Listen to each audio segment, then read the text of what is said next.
আপনি যে দোষী সেটা কিন্তু গতদিন বলা হয়েছে, অর্থাৎ শনিবারই তাকে দোষী সাব্যস্ত করা হয়েছে। সেই বিষয়টি আদালতের তরফে তাকে জানানো হয়েছে। আজ বিচারক আবারও সঞ্জয় রায়কে বলছেন যে সর্বোচ্চ শাস্তি ফাঁসি হতে পারে বা যাবজ্জীবন তার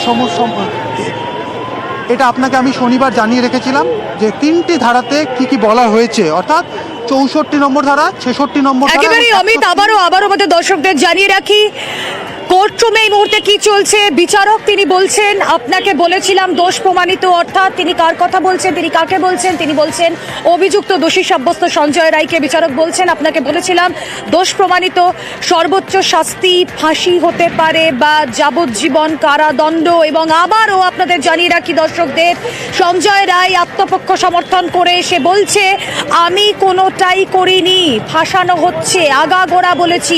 আরও একবার আপনাদের বলে রাখি, সঞ্জয় রায় গত শনিবার 18ই জানুয়ারি রায় ঘোষণার দিন এভাবেই আত্মপক্ষ সমর্থন করেছিল এবং সে নিজেকে বারবার নির্দোষ প্রমাণের মরিয়া চেষ্টা করেছিল। সে বলেছিল যে আমি যদি সেদিনকে সেই ঘটনায় থাকতাম তাহলে আমার টানা হেঁচড়ায় রুদ্রাক্ষের মালা ছিঁড়ে যেত, কিন্তু তা তো যায়নি। জি হুজুর, আপনিও বুঝতে পারছেন যে আমি নির্দোষ। আজও একইভাবে বেপরোয়া সঞ্জয় রায়, এবং সঞ্জয় রায় সে বলছে বিচারকের সামনে আমি কোনোটাই করিনি, ফাঁসানো হচ্ছে, আগাগোড়া বলেছি, ফাঁসানো হচ্ছে। আবারও রুদ্রাক্ষের মালার প্রসঙ্গ টেনে সে বলছে রুদ্রাক্ষ মালা কি তাহলে নষ্ট হতো না?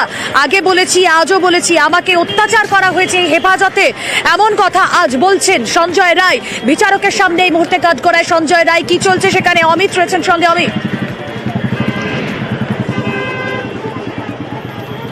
একেবারে দেখো, রুদ্রাক্ষের প্রসঙ্গ কিন্তু আজকেও এলো এজলাসে। তিনি বিচারক যখন তাকে বললেন যে শনিবার আপনাকে দোষী সাব্যস্ত করা হয়েছে, সেক্ষেত্রে সঞ্জয় রায় আজকে আবারও এজলাসে দাঁড়িয়ে কাঠগড়ে দাঁড়িয়ে বলছে যে আপনাকে আমি আগাগোড়া বলে এসেছি, আমাকে ফাঁসানো হয়েছে, আমি কোনো কিছুই করিনি। আমি আগেও আপনাকে বলেছি রুদ্রাক্ষের মালা কি নষ্ট হতো না? কারণ আমরা দেখেছিলাম শনিবার যখন তাকে দোষী সাব্যস্ত করা হচ্ছে, সঞ্জয় রায় বলেছিলেন যে সেমিনার রুমে যে ধস্তাধস্তির কথা বলা হচ্ছে, সেই ধস্তাধস্তি তিনি যদি করতেন তাহলে তার গলায় একটি রুদ্রাক্ষের মালা সেই সময় তিনি পড়েছিলেন সেটি ছিঁড়ে যেতে পারত। এই তথ্য কিন্তু তিনি আদালতের সামনে এনেছিলেন। আজকেও একই প্রসঙ্গ তিনি এনেছেন।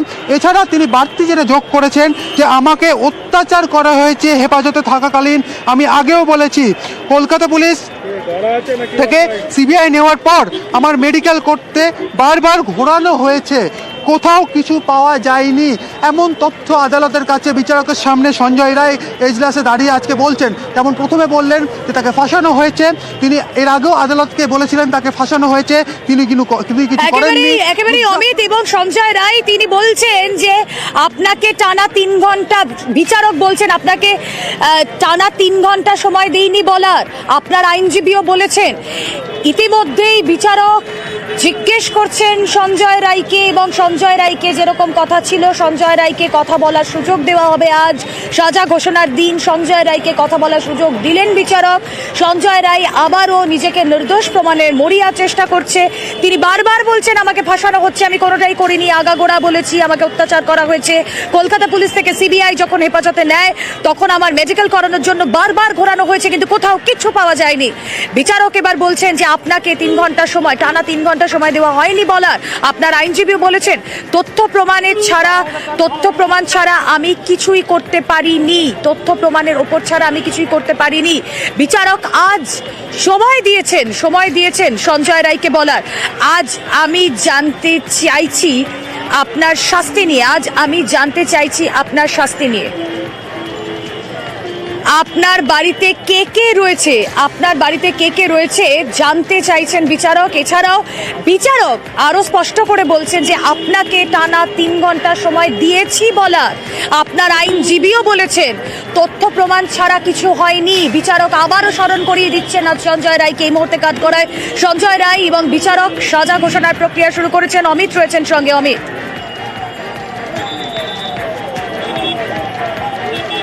দেখো, এই মুহূর্তে কনভারসেশন চলছে বিচারক এবং সঞ্জয় রায়ের মধ্যে। বিচারক তাকে জানতে চাইছেন এই মুহূর্তে তার সঞ্জয় রায়ের বাড়িতে কে রয়েছেন, কারণ এর আগে আমরা দেখলাম যে তিনি সঞ্জয় রায় আজকে আদালতে এসে আবারও নিজেকে নির্দোষ প্রমাণের জন্য বেশ কিছু কথা তিনি বিচারকের সামনে বললেন। বিচারক স্পষ্ট করে জানালেন যে বিচার প্রক্রিয়া চলাকালীন আপনাকে এবং আপনার আইনজীবীকে আমরা 3 ঘন্টা সময় দিয়েছিলাম। আমার কাছে যে সমস্ত তথ্য প্রমাণ এসছে সেই জায়গা থেকে আপনাকে দোষী সাব্যস্ত করা হয়েছে। এবং এই মুহূর্তে দাঁড়িয়ে জানতে চাওয়া হচ্ছে সঞ্জয় রায়ের কাছে যে আপনার বাড়িতে কে কে আছে। সঞ্জয় রায় উত্তরে বিচারককে জানাচ্ছেন যে তার বাড়িতে তার মা রয়েছেন। তার সাথে কি আপনার যোগাযোগ রয়েছে? বিচারক জানতে চাইছেন সঞ্জয় রায়কে। বাড়ির লোক যদি চাইতো আপনার সঙ্গে জেলে দেখা করতে পারতো, তা করেনি। বিচারক কিন্তু সঞ্জয় রায়কে বলছে যে আপনার বাড়ির লোক অর্থাৎ আপনার পরিবারের সদস্য সঞ্জয় রায় বলছে তার বাড়িতে তার মা রয়েছেন। সেক্ষেত্রে বিচারক বলছেন যে আপনার পরিবারের সদস্য চাইলে জেলে আপনার সঙ্গে দেখা করতে পারতো, তারা তা করেননি। সেই জায়গা থেকে এই মুহূর্তে কনভারসেশন চলছে, অর্থাৎ বিচারক প্রশ্ন করছেন সঞ্জয় রায়কে, সঞ্জয় রায় উত্তর দিচ্ছেন যে তার বাড়িতে কে রয়েছেন এবং সেই জায়গায় সঞ্জয় বলেছে তার বাড়িতে তার মা রয়েছে। আমরা দেখছি একদম 12:36 এজলাসে এলেন বিচারক, তারপর আসামি বা সঞ্জয় রায়কে এজলাসে আনতে বললেন এবং এজলাসে আনার পরে বিচারক তাকে বললেন যে শনিবার আপনাকে দোষী সাব্যস্ত করা হয়েছে। এরপর সঞ্জয় রায় আজ আবারও আদালতের কাছে বললেন তাকে ফাঁসানো হয়েছে এবং রুদ্রাক্ষের প্রসঙ্গ তিনি আবারও তুলে আনলেন এবং একই সঙ্গে তাকে হেফাজতে অত্যাচার করা হয়েছে এই প্রসঙ্গ তিনি উল্লেখ করলেন আদালতের কাছে।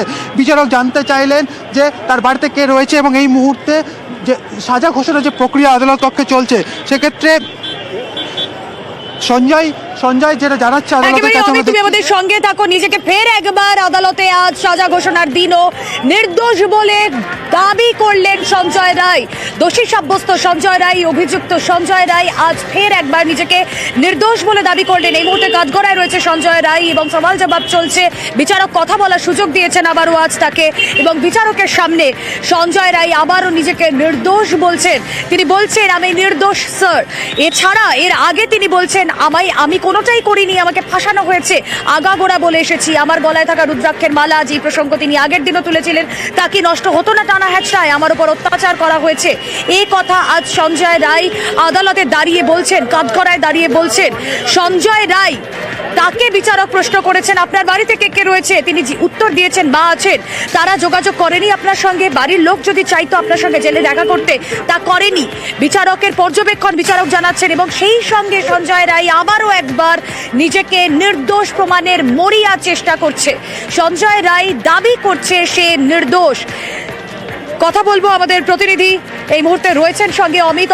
সিবিআই এর আইনজীবীকেও বিচারক প্রশ্ন করছেন, তাদের কি বলার রয়েছে আজ?